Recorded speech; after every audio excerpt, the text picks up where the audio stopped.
Hello everyone, welcome to millennium education. অনেক দিন পর আপনাদের সাথে জুড়েছি আমি, আর একটা খুবই গুরুত্বপূর্ণ ইম্পর্টেন্ট মেসেজ নিয়ে আপনাদের সাথে জুড়েছি আমি। পাবলিক সার্ভিস কমিশন ওয়েস্ট বেঙ্গলের একটা বুলেটিন আজকে বেরিয়েছে, আর এটা দেখছেন ফ্রম দ্য চেয়ারম্যানস ডেস্ক। এটা 22 জুন 21-এর নোটিফাইড ডেট, বাট আজকে এটা দিয়েছে ওয়েবসাইটে। এটা খুবই ইম্পর্টেন্ট সবার জন্য যারা পরীক্ষার প্রিপারেশন করছেন আর যারা রেজাল্টের ওয়েটিং করছেন। সো এখানে আমরা দুটোই জিনিস ডিসকাস করব, যে আমাদের রেজাল্ট কবে বেরোবে আর আমাদের এই যে জায়গা যে আমাদের পরীক্ষা কবে হবে, দুটোই ইম্পর্টেন্ট কথা এখানে আমরা ডিসকাস করব। শুধু আপনারা এই ভিডিওটা এন্ড অবধি দেখবেন।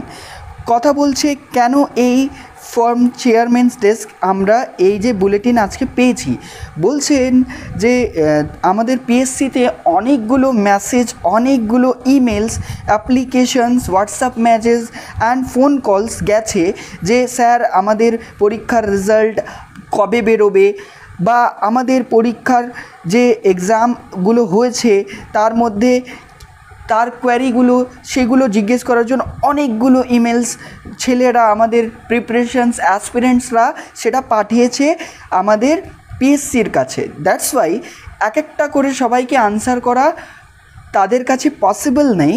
দ্যাটস ওয়াই এটা একটা বুলেটিন বার করেছে পরীক্ষার জন্য, বা অনেকগুলো কোয়েরিটাকে একবারে আনসার করার জন্য ফ্রম চেয়ারম্যানস ডেস্ক। এখানে তোমরা দেখো যে এটা একটা ওয়েস্ট বেঙ্গল গভর্নমেন্টের verified notification from the PSC website. এখানে দেখো একটা খুবই ইম্পর্টেন্ট কথা, যে রিজাল্টস অফ ক্লার্কশিপ পার্ট 2-র ব্যাপারটা বলছে, আর আইসিডিএস সুপারভাইজার মেন্সের এক্সামের ব্যাপারটা বলেছে কেন আমাদের রেজাল্টটা কবে বেরোবে এর ব্যাপারে। বলছে যে আমাদের যে পরীক্ষাগুলো হয়েছে সেটা তার মধ্যে অলমোস্ট যে 64,000 যে ছেলেমেয়েরা অ্যাসপিরেন্টসরা পরীক্ষা দিয়েছিল মেন্সের, তার মধ্যে মোটামুটি 4 লক্ষ ডিসক্রিপটিভ পেপার সেটা পিএসসির কাছে গেছে। মোটামুটি 4 লক্ষ ডিসক্রিপটিভ পেপার। তোমরা জানো যে ডিসক্রিপটিভ পেপার চেক করতে কত টাইম লাগে। তার মধ্যে দুটো পেপার রয়েছে, পেপার 1 অ্যান্ড পেপার 2। সো এটার মধ্যেও বুঝো যে তার মধ্যে একটা তোমার ল্যাঙ্গুয়েজ আর একটা ইংলিশ পেপার, সেটা সাইন করতে কত টাইম লাগবে। সো এটার মধ্যে পিএসসি ক্লিয়ার করে দিচ্ছে যে কোভিড-19 প্যান্ডেমিকের জন্য তারা এই যে প্রসেস এটাকে তারা অ্যাচিভ করতে পারছে না, because of onset of COVID-19 pandemic. Means এই পেপারটা এখনও সাইন হয়নি বা এখনও সাইন হচ্ছে, আর এটার জন্য ক্লিয়ারলি বলে দিচ্ছে যে পিএসসি যে মোটামুটি 2 মাসের নেক্সট 2 মান্থসের মধ্যে আমাদের কোনো রেজাল্টের ডিক্লারেশনের ব্যাপার নেই। মিনস আজকে থেকে 2 মাস পর, মিনস জুলাই অ্যান্ড আগস্ট, এই দুটো মাসের মধ্যে কোনো চান্সেস নেই যে আমাদের ক্লার্কশিপ বা আইসিডিএস পরীক্ষার কোনো রেজাল্টটা বেরোবে। এটার মিনিং তোমরা বুঝে নাও যে এখন আইসিডিএস আর ক্লার্কশিপ পরীক্ষার মধ্যে তার রেজাল্টের মধ্যে অনেক টাইম আছে। সো তোমাদেরকে ওয়েট করতে হবে। তোমরা এখানে কি করতে পারো, তোমরা এখন নিজের প্রিপারেশান চালিয়ে রাখো, নিজের টাইপিংটা প্র্যাকটিস করে রাখো, আর নিজেকে অন্য কোনো এক্সামের জন্য বিজি রাখো, নাহলে বিকজ এই রেজাল্টের মধ্যে এখনও টাইম রয়েছে। নেক্সট আরেকটা ইম্পর্টেন্ট কথা, যেটা ওয়েটিং লিস্টের ব্যাপারের উপরে কথা বলা হয়েছিল, যে আমাদের যে পিএসসিতে রেজাল্টগুলো বেরোয় তার মধ্যে অনেকগুলো অ্যাসপিরেন্টসরা তাদের পিএসসিকে অ্যাপ্রোচ করেছে যে স্যার আমাদের রেজাল্ট বেরোয় তার মধ্যে কোনো ওয়েটিং লিস্ট থাকে না, তার জন্য যে আমাদের জেনুইন জব অ্যাসপিরেন্টসরা আছে তাদের কি হচ্ছে যে ভ্যাকেন্সি থেকে যাচ্ছে যদি কেউ না জয়েন করে।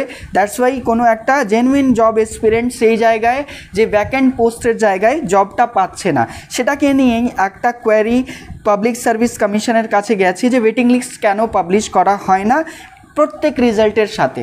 সো পিএসসি ক্লিয়ার করেছে যে as per the rules of procedure PSC ততই ইকুয়াল নাম্বারে রেজাল্টটা বার করে যত নোটিফাইড ভ্যাকেন্সিটা থাকে।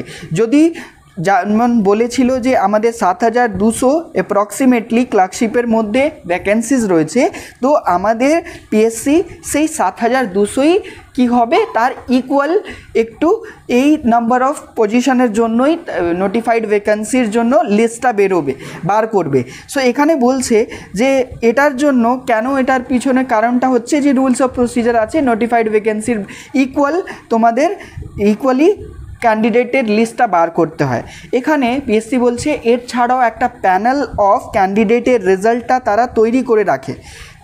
সেই প্যানেল অফ ক্যান্ডিডেটসরা কারা, যাদেরকে তোমরা ওয়েটিং লিস্ট বলতে পারো, নেই বাট তোমরা ওটাকে বলতে পারো যে সেটা ওয়েটিং লিস্ট, বাট সেটা পিএসসি তাদেরকে সিলেক্ট করতে পারে না। বিকজ এখানে বলছে যে যখন এই রকম কোনো কন্ডিশন হয় যে কেউ জয়েন করছে না আর একটা জায়গায় ভ্যাকেন্ট পজিশন থেকে যাচ্ছে, তখন পিএসসিকে একটা কাজ করতে হয় যে পিএসসি সেই ইন্টেন্ডিং গভর্নমেন্ট ডিপার্টমেন্টকে প্রথমে নোটিফাই করে, ঠিক আছে।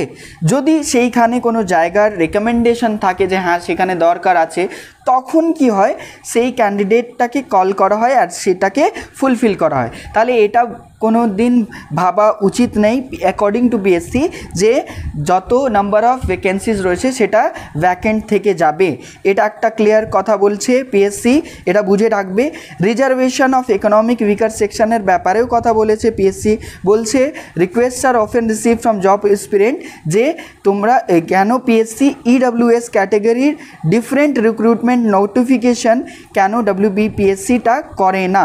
সো এখানে বলছে যে fact is that WPSC has absolutely no role in that matter. So পিএসসির কোনো এই জায়গায় কোনো রোল নেই। Status of reservation against any post is decided by intending government department in according with the 100-point roster in force and not the WBPSC. means এটা government department decide করে যে কোনো একটা রিজার্ভেশন ক্যাটাগরির সেই নোটিফিকেশানটা বা স্টেটাস অফ রিজার্ভেশন কিভাবে সেই পোস্টের বেরোবে। নেক্সট বলছে যদি কোনো একটা intending certain post of EWS category recruitment প্রসেসের ব্যাপারে কোনো একটা রিমার্কস তারা পায়, তারা ডেফিনেটলি একটা পোস্টের জন্য অ্যাকর্ডিংলি একটা নোটিফিকেশান অ্যাডভার্টিজমেন্ট করবে। নেক্সট বলছে নোটিফিকেশান ফর ফ্রেশ ভ্যাকেন্সিজ। এখানেও একটা খুব ইম্পর্টেন্ট কথা যে অনেকজন বলছে যে নিউ ভ্যাকেন্সি ডিফারেন্ট পোস্টের জন্য কেন বেরোচ্ছে না, ঠিক।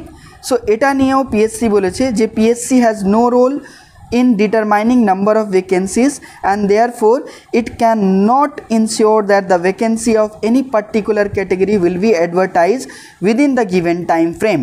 means PSC clear করছে যে PSC কোনো একটা জায়গায় কোনো ভ্যাকেন্সি নিজেই বার করতে পারে না, because PSC has no role with this.